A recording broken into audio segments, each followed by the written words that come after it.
Hello, hello, hello! Hey. It is episode number 3. Technically, well, it's our AI episode and our David Stoudemire episode. I have to rep David Stoudemire. But obviously, AI and David Stoudemire both were 3, so this episode is For that. But before we get started, I think we owe a big thank you to our friends at the To Be Blunt podcast. Peasy just invited me on to come talk some Super Bowl banter with them, and it was a pretty low key thing. I was only on the podcast for like 5-10 minutes or so. Yeah, I got to tune in. Watching kids. Yeah, I mean, until ESPN picks us up and gives us a paycheck, one of us has got to day job. Make some money somehow. So Cliffy didn't get to go on To Be Blunt with me, but like she said, she was watching from the Facebook situation, and God, the stupid cat, I swear to God, she just wants to be part of the podcast so bad. She just wants to be the center of attention. Always. We have to kick her out of the room constantly. And I swear to God, she only wants to come around when we're recording. She doesn't care about anything else other than the fact that she wants to be on the pod. So maybe someday we'll give Enyo an interview spot. That's going to be very entertaining. Yeah, just lots of us talking for her. At her, making voices that I think that she's gonna. I'm not the person. I know, right? But yeah, to get back on track, we will hopefully be doing some more collaborative things with the guys at the To Be Blunt podcast, and potentially you guys will see them on here. That would be super dope. We'd love to get you guys with them. They're obviously some cannabis connoisseurs like ourselves, so definitely gotta stick with our people in that regard. Yeah. But this episode is going to be just slightly shorter than... Just a skosh. Just a skosh. Obviously, you're going to still hear our lovely voices. But definitely want to focus on just some positive things right now. Yeah. I think a lot of people know it's been a pretty difficult week. We will obviously get to that later on in the podcast, but it's going to be a little bit shorter of an episode so that we can cover some important things that happened over the course of the week. But just to follow up from episode 2, obviously hope you guys loved the interview with Tim Johnson. He is such an awesome dude. Again, shout out to him for coming on.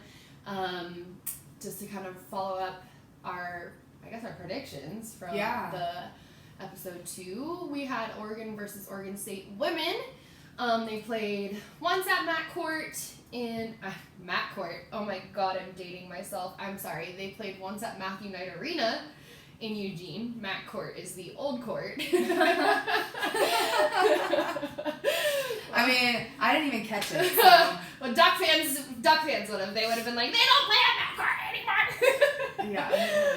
But no, they played once at Matthew Knight Arena and then once at, God, I forget the arena name in Corvallis right now. I'm just spacing, but played once in Corvallis and once in Eugene, and Oregon actually swept the Civil War, the Women's Civil War, and I think that was the first time they've swept it since 2011, I think. So pretty big deal for the Oregon program. I mean, obviously both teams are tough, very amazing women that play for both sides. But yeah, scrappy. Yeah, definitely. Love me some women ball for sure. And then Lakers versus Clippers. Obviously, I had predicted the Lakers on that one, but it did get postponed. Yeah. Obviously, sports fans know why. We will get to that later in the episode. But just to kind of talk about one really big thing that I think is like really amusing. Were you talking about that cryptic post?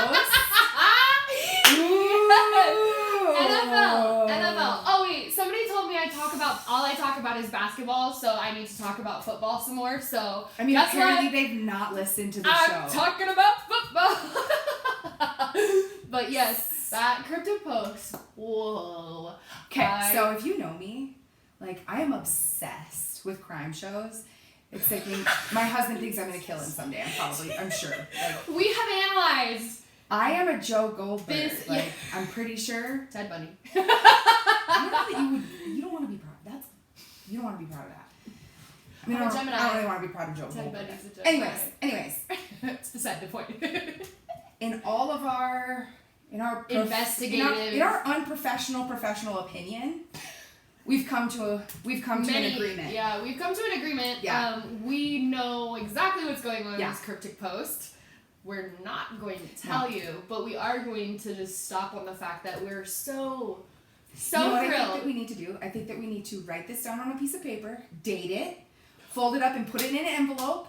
And Poor man's copyright. Yes. And when this comes true, we We will open it. Let's do that as soon as we get done recording. It and As soon as we get done recording, let's do that because I really. And we'll think take pictures on the iPhones. It's all going to be dated. Receipts, babies. Yep. Receipts. Yeah, I agree. We'll have it. Because, like I said, we have I am full. confident. Yeah, we have full.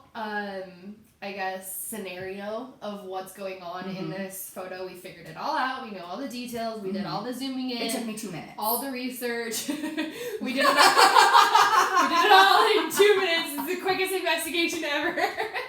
But mostly, I'm just like thrilled. It took longer than that. Thrilled with the fact that Patriots Nation is just like up in arms about this whole thing. They're like, is he coming? Is he going? Is it retirement?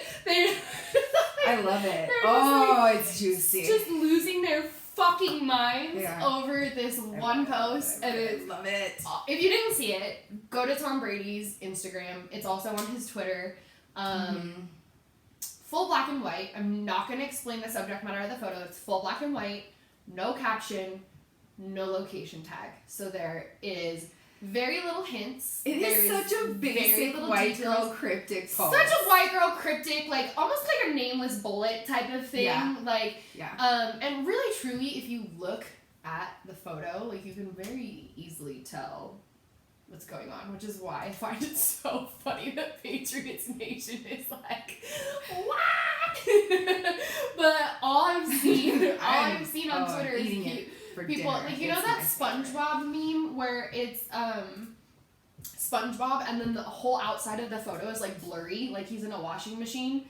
Somebody posted that as a reply to Tom Brady on Twitter. Like, what? What are we supposed to make of this? It's like in the Twilight Zone. So that's where Patriots Nation is right now. They're in the Twilight Zone.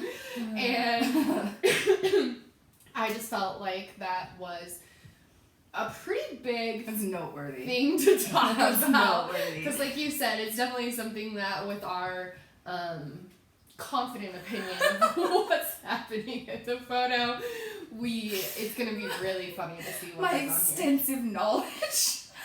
Our sources say we're gonna Woj bomb you guys with our predictiveness. But yes, we truly so ridiculous. truly no, I agree. And the fact that like just Tom Brady has that much power over making people assume or guess or We need to move on. I'm trying to stay serious here, but really it's just kind of a joke. It's just so funny.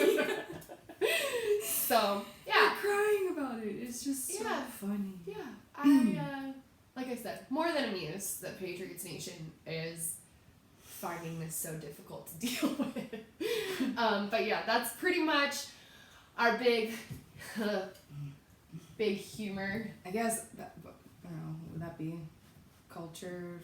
Yeah, a little bit cultural because culture news. Social media is very much, I feel like, culture. I mean, with social media, you have so much access to communicating with players, and it's real people. It's like when you have somebody like us, for example, you have somebody on your Instagram who you don't know them, but you interact with them all the time, or maybe they comment on your stuff all the time, or you know what I mean.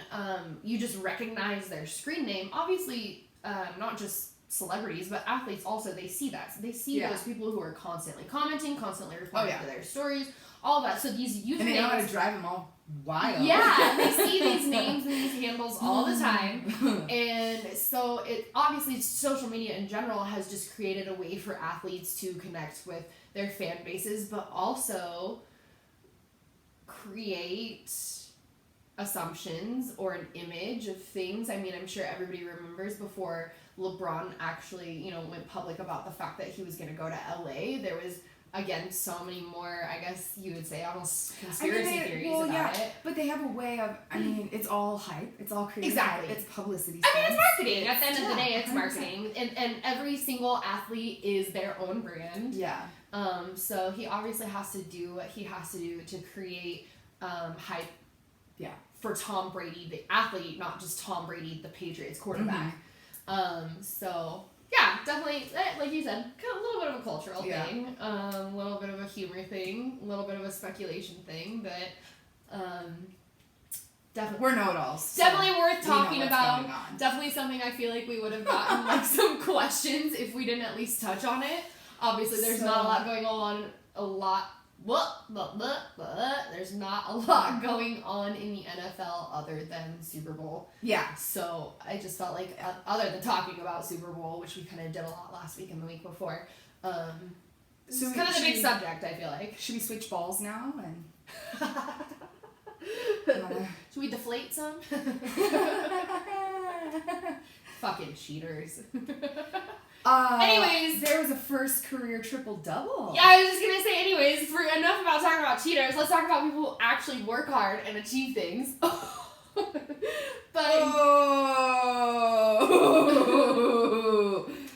My boy, Damian Lillard, first career triple-double, man. And it's funny because there was a lot of people on social media who were like, wait, what, really? His first one? Like, they did not realize. I mean, I know, I was like, what? Yeah, so definitely a big deal. And this is honestly in no way intentional that these two guys for the next highlight that I'm about to share are on the same team, but they're just both pretty notable things. If this had happened on another team, I would obviously be mentioning it. Yeah. But Damian Lillard actually deferred his game ball for his first triple-double with the sentiment that there will be more triple-doubles because he actually gave the game ball to Carmelo Anthony because he passed Kevin Garnett to be 16th on the all-time scoring list. So, again, pretty exciting weekend for not just the Blazers, but Damian Lillard and Carmelo Anthony, both of them together. It's a pretty big achievement for both those guys individually, and obviously the new addition of Trevor Ariza, Gabriel Wynn, Caleb Swanigan, I think has contributed to those guys' success also. So just really cool thing to see. Obviously, I'm a Blazers fan. I think a lot of Blazers fans listen, hopefully. And so I definitely think that is worth touching on. And then obviously the other big event of the weekend when LeBron passed Kobe for third on the all-time scoring list, which was a huge event that was kind of, it was overshadowed by the tragic events that happened the day after. And is that all really, it's all really ironic how it unfolded. It's definitely really like it sent shockwaves around the world. Yeah, I mean, and like we mentioned earlier in the episode, this one's gonna be a shorter one because we're gonna forego our interview segment for today's episode, just because not just in the basketball world but in the sports world in general, just so many people, this is at the forefront of so many people's minds, and it's really difficult to talk about. It's not really, there's no real easy way to lead into it. There's no easy way to lead into it, but it's also really difficult to talk about anything else without touching on the events that happened on Sunday. So I guess the easiest way to say it is, as everybody knows, there was a passing of the torch, so to speak. Because Saturday night, wasn't it, right? Yeah. So LeBron passed Kobe for third on the all-time scoring list Saturday night, and Kobe tweeted, LeBron shared that Kobe, they had shared a phone call and talked about it, and Kobe was obviously thrilled for LeBron. Definitely a huge deal. Like I said, a symbolic passing of the torch, if you will. Definitely, one generation of basketball letting the other take control and you take the future. Yeah. And then tragically Sunday happened. I think it was about 11:36 a.m. I called you. No, it was 10:27 a.m. I think is actually what it was. Wow. Okay, I'm way off. Yeah. It's kind of how this whole week is a blur. So I called you, obviously. I follow Twitter heavily. I don't know if a lot of people know this, but Twitter is pretty much the quickest way when news breaks and people are tweeting about it, it becomes trending on Twitter pretty quickly. And that's where I saw the TMZ post. I was actually sitting right here. When we podcast, it's set up a little bit differently than it's actually set up when it's my house. But I was actually sitting right here, phone in hand, obviously, like I said, on Twitter. I scroll past this and I'm like, what? No. This is a hoax. And I'm not exaggerating. Swear to God, this is like almost verbatim what I'm saying out loud to myself here in my house. Like, this is a hoax. Like, this what? And I actually tweeted, and if you guys follow me on Twitter, you can go see it from Sunday. But I actually tweeted and was like, quote, "Yo, what the fuck is TMZ doing?" Yeah. Because I was like, how are they airing this hoax right now? Like, this is the wrong thing to be wrong about. Yeah. I almost didn't even answer your phone call when you called. Like, I was in the middle of, like, getting a snack. I was going to call you back. And I know. I was like, getting snack ready. Go fucking figure. Typical Cliffy. Oh, God. She was getting a snack. Actually, I was, and my phone rang, and I was like, Taylor, you might be a long one. I could just finish this, and then I was like, oh, fuck it. I'll just answer and keep making my snack. I was like, dude, they're reporting, and I stressed on that word. I said, they're reporting that Kobe just died in a helicopter crash. And I was like, you're fucking lying. I said, dude, what? Are you fucking serious? And of course, you pause, tell the hubs what I'm telling you. And I said, that's what they're reporting. I stressed, that's what they're reporting. But it almost, like, it was so weird because it was, like, a shock.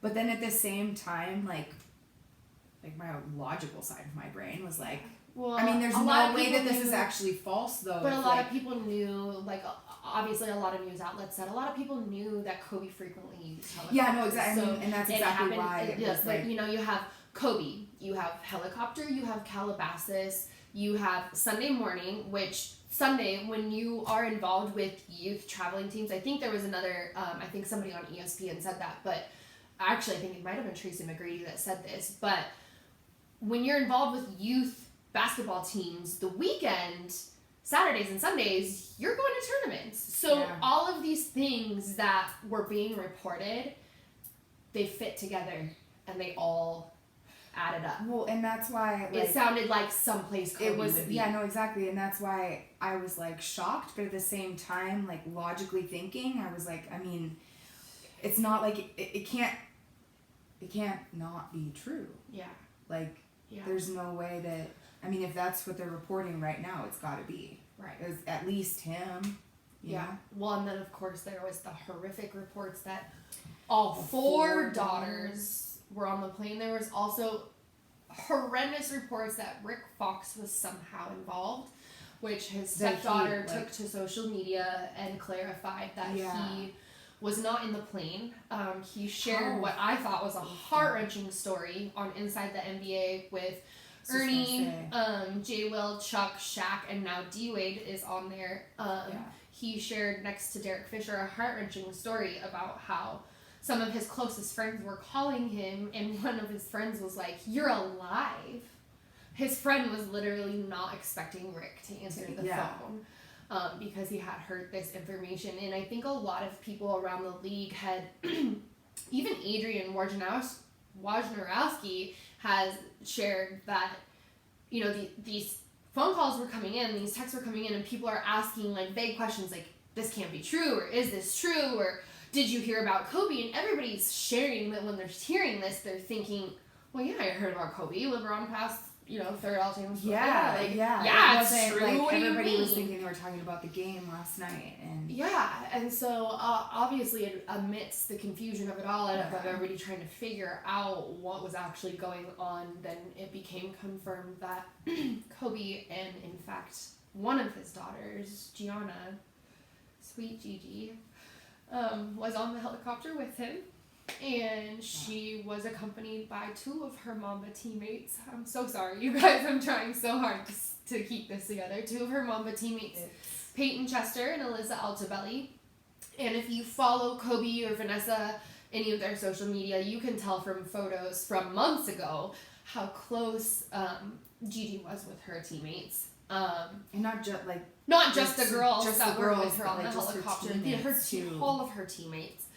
And then of course Alyssa's parents, John and Carrie Altabelli, a Mamba coach, Christina Mauser, Peyton Chester's mom, Sarah, and Kobe's trusted pilot, Era Zobayan, were all 9 lives that were tragically lost on Sunday.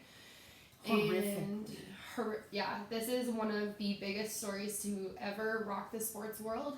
I think first and foremost, obviously, because he was actually older than Kobe, John Altabelli was actually this quote moved me. I think you were just about to say it, but he was the Kobe of the collegiate baseball world. Yeah, and that's a pretty amazing thing to be kind of nicknamed after. He was just about to start his 28th season. He had 700 career wins. 700 career wins. Yeah. Pretty amazing guy. 4 championships. Yeah. With Orange Coast College. Like I said, he was about to enter his 28th season. So he was definitely a key component of the baseball program there. And he actually was so influential that he was awarded Coach of the Year not once but 2 times. So again, a very, very, just a pillar of intelligence, a pillar of work ethic, just baseball greatness. Baseball greatness, for sure. I mean, obviously you guys know that we love baseball too. He was so influential in baseball. His son actually played at University of Oregon,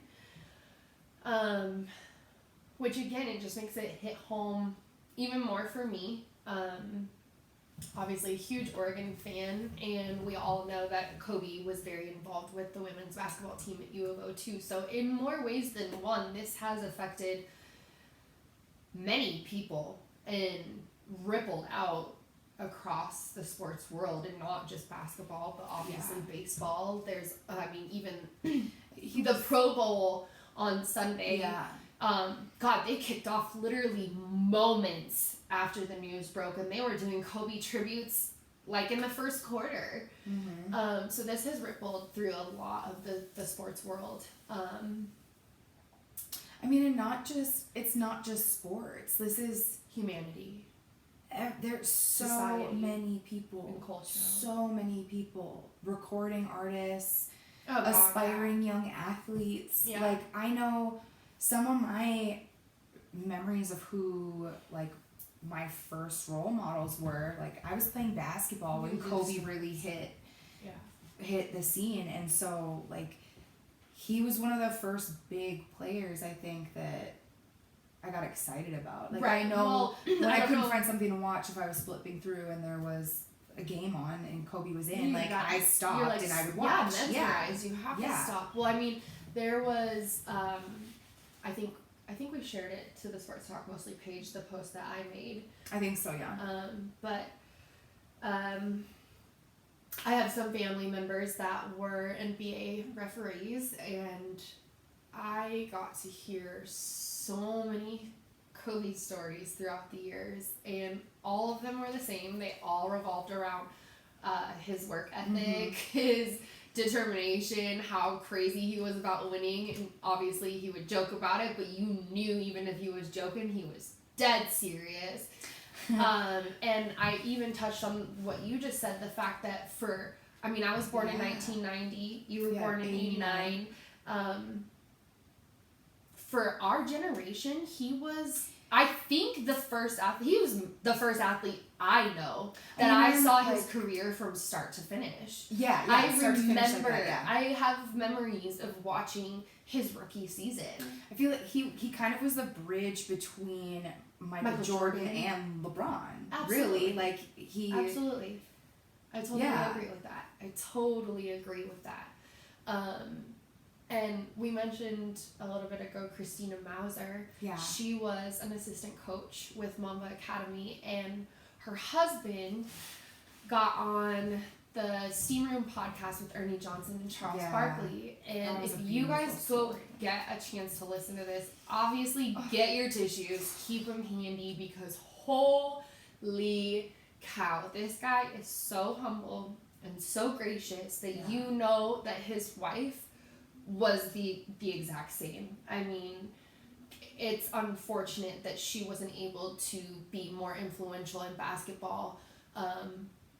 Obviously, she was on the rise with Kobe kind of guiding her and pushing her through. Obviously, she was working for Kobe because he saw something in her. Mm-hmm. And just to hear her husband speak about her, you can tell that was the case. And I mentioned it to you, but I just think that them as a couple is so inspirational. They both worked for Kobe. I just think that's so cool. I mean, yeah, they were both in sports too, like both very athletic in the sports world. They, both competed in sports. She then was a very talented defensive coach. Yeah, that's what he said about her. Which was, it was cool. It was really cool to hear that story, how Kobe saw in her the spark and just how really good she was at that defensive coaching, and asked John, or right? What's Matt, her husband. Matt. Yeah. Asked Matt if she would come assistant coach. Yeah. And he goes, "You'll have to ask her." And what did Kobe reply? "I'll make it worth it. I'll make it happen. I'll make it happen." Yeah. Yeah. Yeah. And she quit that afternoon. Quit her teaching job that afternoon. Yeah. Yeah. You guys definitely got to go give that podcast a listen. It's at least that episode if you're gonna listen to any of them. Yeah, it's really touching to hear him talk about his wife, for sure. It definitely, it doesn't make it easier to think about the potential that was lost in the accident on Sunday, but I think it helps us understand why these people were chosen to be in place around Kobe. And I think it just gives insight as to why he wanted them. That's what around. I mean. Yeah, like, exactly. Like, he is always going to surround himself with greatness, that when he sees that greatness in other people, he's going to pull it out of them. Yeah. And that's what he was doing with all these people. That's why they were fortunate enough to be around him. And I mean, even so much as, like, you could see it when he was on the court. Yeah. Like, when he was on the court, he was pulling out the best in every player he was playing. Oh, absolutely. Even the ones he was playing against, there's so many photos of him. Team, I mean, there's one photo of him with CJ McCollum that absolutely spoke with me, but he literally has CJ around the neck, and he's actually grabbing him by the jersey and talking to him. Yeah. And that was a coaching moment. That was a Kobe coaching moment, or if not a technical coaching moment, at least a mentality coaching moment. And he seemed to always do it in a way, obviously I don't know from experience, but like outside looking in, he always seemed to do it in a way that was really respectful and like never cutting somebody down. Yeah, like humble and like, hey, you can do this. Yeah. Like, this is how you could do it differently to be better. Like, it was never, it didn't ever seem like he was putting somebody down. Right. It just never looked like there was any tension when there was conversations like that happening. I agree. Well said. I mean, it's just been definitely really hard to see. I mean, I told you this, but I don't have one role model who isn't involved in sports in some way, whether they're an analyst, whether they're a former athlete who's now an analyst, like D. Wade. Like so many, I mean, there's so many. Yeah. And this has affected so many people that I look up to, and has therefore made it even more difficult to process it on my own. You know what I mean? Oh yeah, because it's layers and layers of being affected by it. And I think that's why this is so hard for everybody. When you follow all of these people on social media too, and like you're going through Instagram stories or Facebook posts or Instagram posts or whatever, and all you're seeing from all of these people that you follow is how bad in remembrance of Kobe, how bad they're hurting, you know, how they're trying to deal, whatever. And so you're constantly getting that sadness back to back to back to back to back, and it just makes it hard to dig through that and really be able to take some steps forward. Yeah, definitely. You're just kind of sitting in that.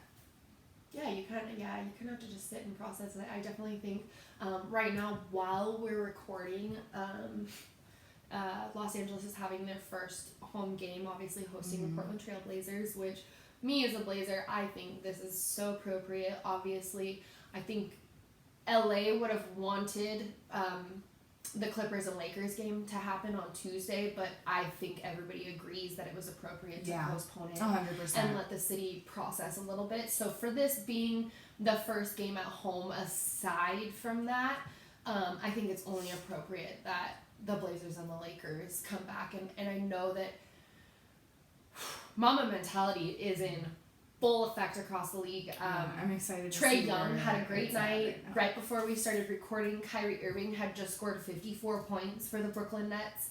Obviously, we mentioned earlier, Damian Lillard had his first career triple-double. Yeah. I mean, guys have just been going off, and you can tell that they're just channeling their emotions and their grief through their playing.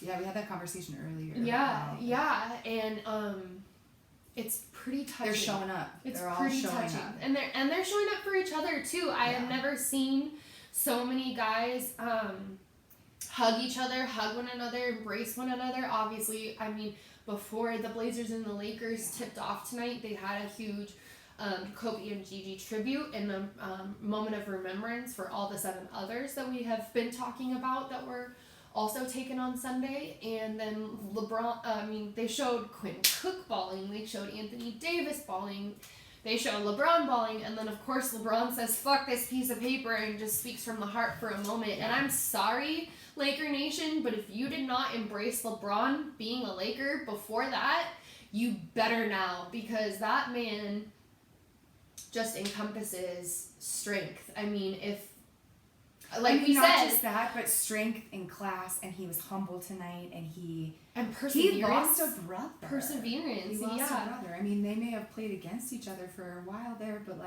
it's like we have been saying in our past episodes, they were friends. It's so much more than basketball. Yeah. And he passed the torch to him. Yeah. And well, and LeBron said in his post on Instagram that he's got us down here, and I know that LeBron is going to just kind of step on the gas as far as continuing to be influential. Obviously, he has done so much for his own charities and his own platforms, but I can only imagine how he's going to try and just gather and bring everybody together so that Mamba on 3 and the Mamba Sports Academy and the Mamba Sports Foundation, all of those things that meant so much to Kobe, that all of those things still are carried on and they're still talked about, and they're still able to provide the opportunities for not just youth sports but women and girls, because that's what was so important to Kobe. And it's such a tragic loss, such a huge loss. It was really weird for me on Sunday, because I had you kind of texting me updates, calling me with updates. I had Bybee calling and texting me with updates and kind of letting me know what's going on. Bybee, yeah, she's my best friend back home. But Nick and I were driving over the pass actually to go pick up the girls from Grandma. They had spent the weekend with Grandma, and so it was just so surreal and weird for me to be a co-host on a sports podcast and having these texts coming in, and I couldn't see things happening in real time. I wasn't getting the updates in real time. So I was getting them when I would have snippets of service. Yeah. And so it wasn't until it was about 6 o'clock, I think. We pulled back into town, Right. and like I finally got to sit down, and I was like reading through stuff and like Yeah. watching these videos, and so it was just surreal in that like it for me it took like all day to really like realize that like holy fuck, like this actually happened, like this I is still don't realize that real life. Yeah, it's it still just so crazy. it was weird. Like I don't want to like, I'm not trying to like make that about me, but No, it's no, like, no. It's like it was just so weird to like. I think everybody. be so- I think yeah, like- everybody feels how you feel. Like it's just so like you have to grasp, and you're like, are you? Yeah. Are we sure? Like I know that it's all facts, but I'm still just sitting here like everybody else, I'm sure, just like waiting for this to be some terrible dream. Like, Yeah. Well, and somebody said to me earlier today on Instagram oh, that it's gotcha, like. but it's not a funny fucking joke. Yeah, exactly. Like somebody just waiting for Cody to pop up on the broadcast and be like, "Hey, like, why are y'all crying? Like, Yeah. what? So me and Gigi are right here." But Yeah. you know, that's obviously tremendously wishful thinking. I think that deep down inside, we all know that this is, Yeah. as Vanessa put it, a horrific new reality. Mm-hmm. And I can only imagine what the Bryant, Altobelli, Chester, Mauser, and Zobayon families are going through, because what we are going through does not even amount I mean, the to what they're Chesters. going through. I mean, The Chesters husbands were lost, wives were lost, mothers were lost, fathers were lost, sisters were A whole lost, family. friends were lost, families were absolutely Sarah- shattered. I mean, John, Carrie, and Alyssa are survived by their 2 children. Just Yeah. how heavy that is just unimaginable. So we just, as a show and as friends, just want to make sure that we acknowledge the severity of what they're going through, and give them the respect and the privacy that they need to grieve. I think that everybody is anticipating a memorial of some form, but I think that we need to kind of just relax and let these families navigate this and determine how they can be of support to one another, because I can only hope that all of these families are leaning on one another. I mean, like, I'm gonna be 31 this year, and I could not imagine losing one of my siblings, like, let alone being It just makes my teen or heart early ache. Literally, years. my chest hurts thinking about it. And I think a lot of Or people to be a feel that sibling way. and lose both of your parents and a sibling. Like, I just keep trying to put myself in the survivor's shoes, and like, I just cannot even imagine. Yeah. I just cannot. Yeah, yeah. So, in remembrance of all of them, you guys will be getting only the best from us from here on out.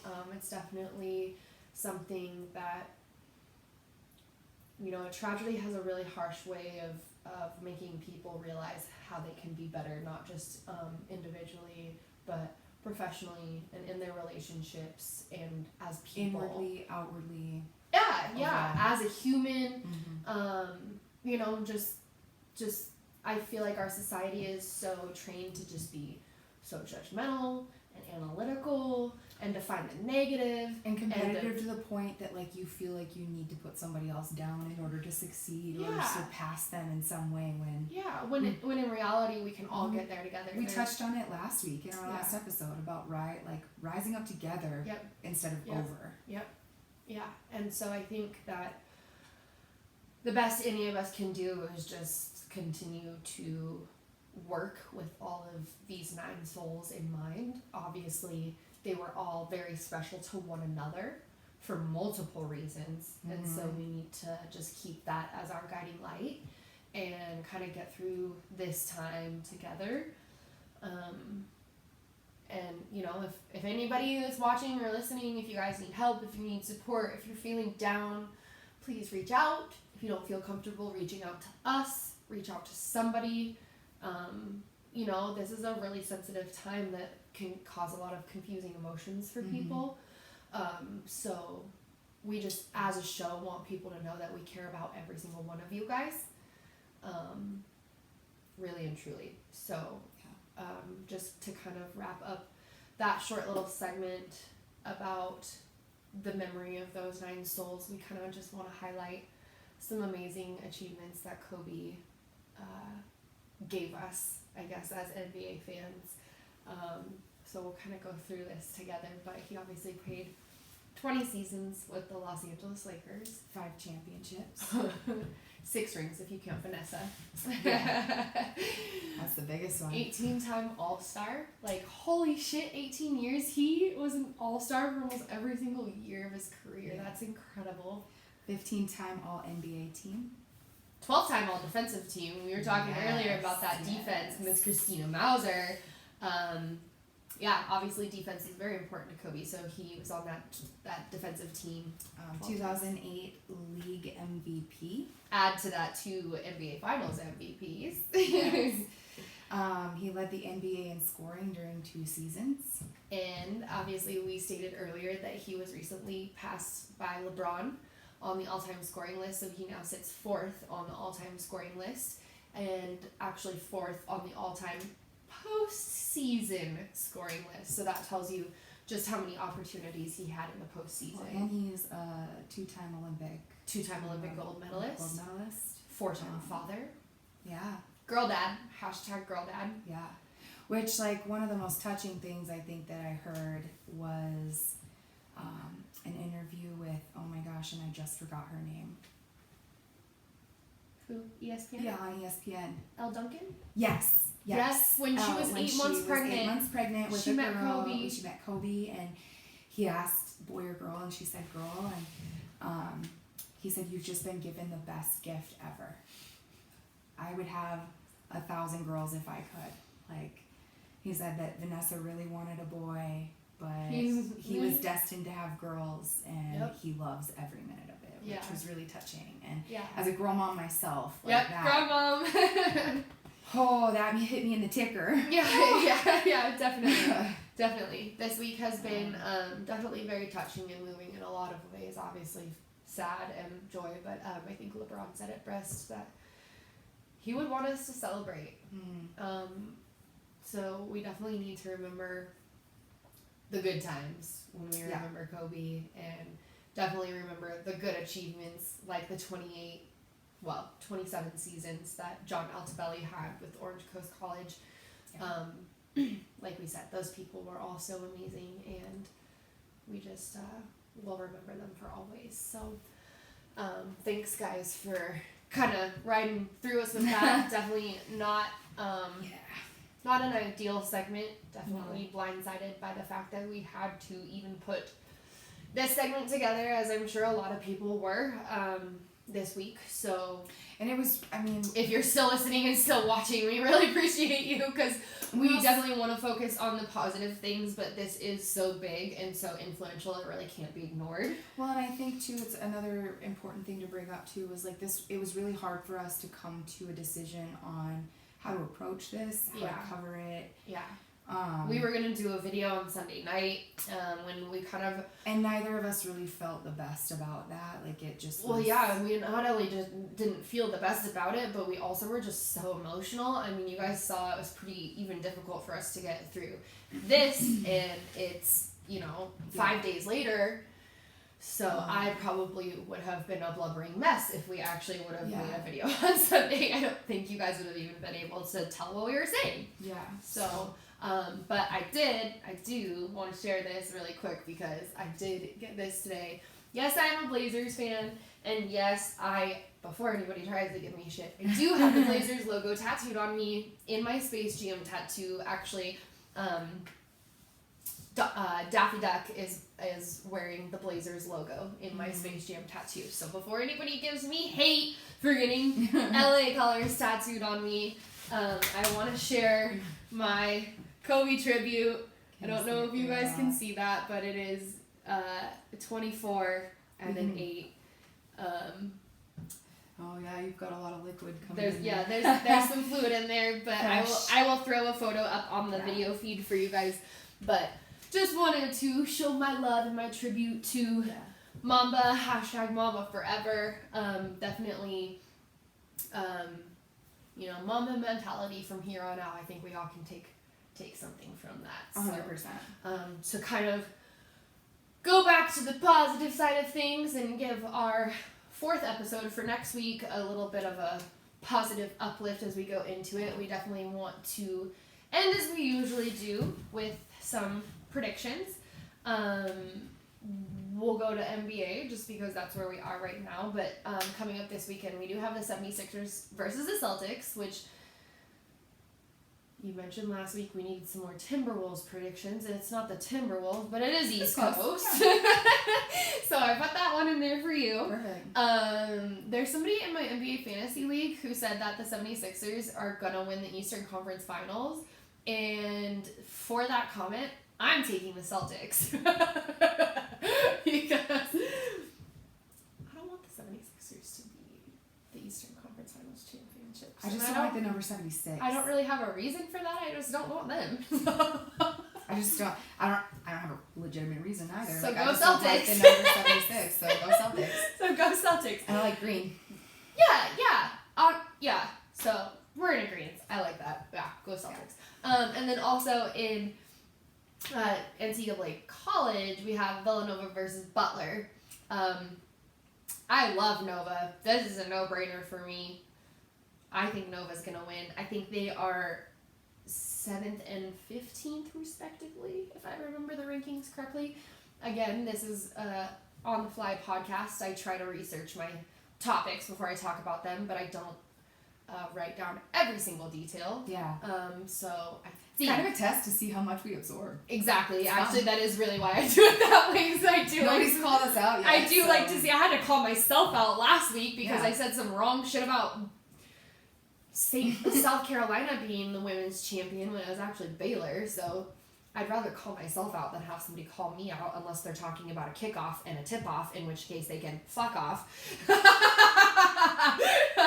Well. Alrighty then. The person who that was directed towards knows that it was directed towards them. Yeah. And then just to kind of sum it up and reiterate what you guys already know about Super Bowl, which is this Sunday. God, I think I'm honestly more excited for J-Lo and Shakira. I obviously want the Niners to win, but I'm so nervous because anytime I put all my eggs in one basket, it turns out badly. Can I just pick the snacks to win? You laugh, but I'm being serious. Yeah, you can pick the snacks to win. What's the game-winning snack? My menu is TBD yet, but... Cracked it! Well, I just made that, so... So make it again. I'll make the cracked it. Fuck it. Might be poppers this time. Yum! I'm in a popper Jalapeno mood. poppers? I'm in a popper With mood. cream cheese? Cream cheese. Oh. Some rotisserie chicken wrapped in bacon and cheddar. I need to put my tongue back in my mouth. Yeah. People are going to be inappropriate.